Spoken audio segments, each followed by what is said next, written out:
Hey, so if Zen browser keeps showing a download failed error, or files just won't finish downloading, yeah, that can be pretty annoying. This usually happens because of network issues, permissions, or browser settings blocking downloads. In this guide, I'll show you how to fix Zen browser download failed error step by step. All right, first, make sure your internet connection is stable and working properly. Now close Zen browser completely and reopen it to reset the download session.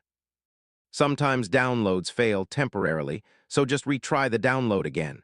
Make sure your device has enough free storage, because low space can stop downloads. Some extensions, especially ad blockers or security tools, can block file downloads. VPNs or proxy settings can sometimes interrupt download connections. Corrupted cache data can interfere with downloads, so clearing it may help. Try changing your download folder because restricted locations can cause errors.